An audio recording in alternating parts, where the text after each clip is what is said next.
Thank you so much for joining me for this episode of Healing Her Hustle. It means the world to me that you're here, and I can't wait to keep showing up for you every week. If today's episode resides with you, I'd love for you to subscribe on Spotify, Apple Podcast, or YouTube so you never miss an episode. And if you want to help spread the word, take a screenshot of this episode and share it on your social medias like Instagram. Tag me at Healing Her Hustle so I can celebrate you and share it with our community. Full episode today is about accountability, taking back your power from depression and anxiety. Hey, beautiful souls. Welcome back to Healing Her Hustle, the podcast that helps women rise above burnouts, rebuild confidence, and find balance between healing and hustling. I am your host, Dawn Marie. Today, we're diving deep into a topic that hits home for so many of us: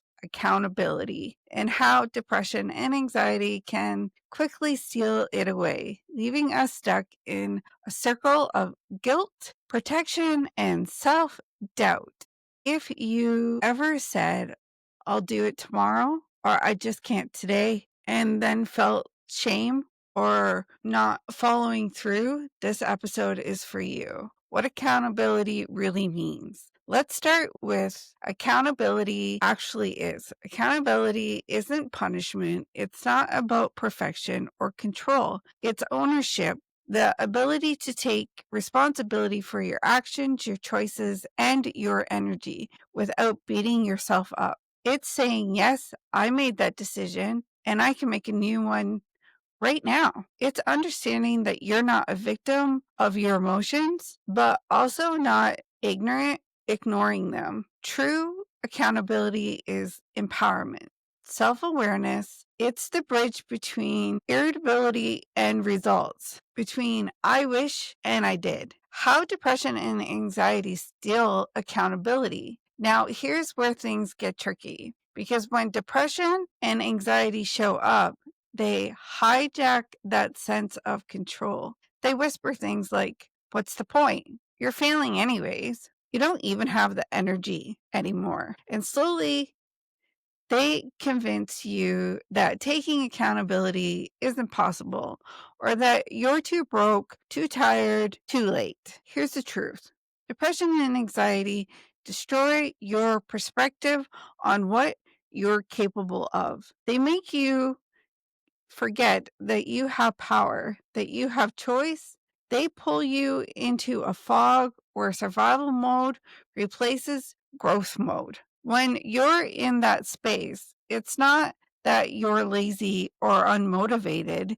It's that your mind is trying to protect you from previous pain or failure, but that protection also robs you of opportunities to learn, grow, move forward. The cost of losing accountability. When accountability slips away, so does process. Without accountability, days blur together. You start to question your worth. You say things like, I'll never get back on track, or I'm stuck like this forever. But what's really happening is that your power is choice. To take one small step forward has been harder over fail, and fear will always choose comfort over growth. Amen. So when depression and anxiety convince you that you can't, they're not telling you the truth. They're just telling you the comfortable story. Taking accountability back. So how do we take it back? How do we reclaim accountability when our minds are working against us? Here are a few ways that have changed everything for me and my clients. Start small, ridiculously small. Don't aim for a massive to-do list. Choose one thing, one small action that tells your brain, I'm in control again. That might be brushing your hair, journaling for 5 minutes, or answering one email. Small steps build self-trust. Separate the symptoms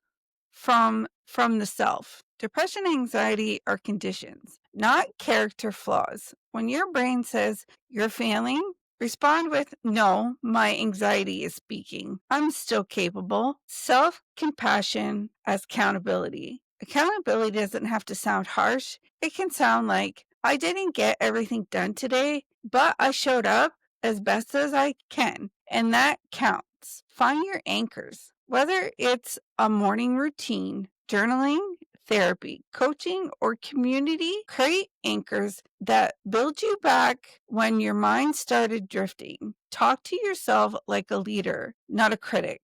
Accountability is leadership over your own life, and great leaders don't shame, they guide, reflect, and redirect. Here's the part most people don't say out loud. Depression and anxiety want you to forget your power, because when you forget your power, you stop trying. But accountability is how you remind yourself that your power never left. Every time you take a small step forward, even through tears, even through fear, you're building a momentum. You're rewriting the story. Healing doesn't happen overnight, but it does happen once accountability choices at a time, acceptable choices at a time. My closing thoughts. So if you're in that space right now where your mind feels heavy or your motivation is gone, take a deep breath and then exhale and say, I have this. Depression and anxiety don't have me. You're not behind. You're not broken. You're just in process. Start small, take one step, own one thing. That's where accountability lives, in the present moment, in the choice you make right now.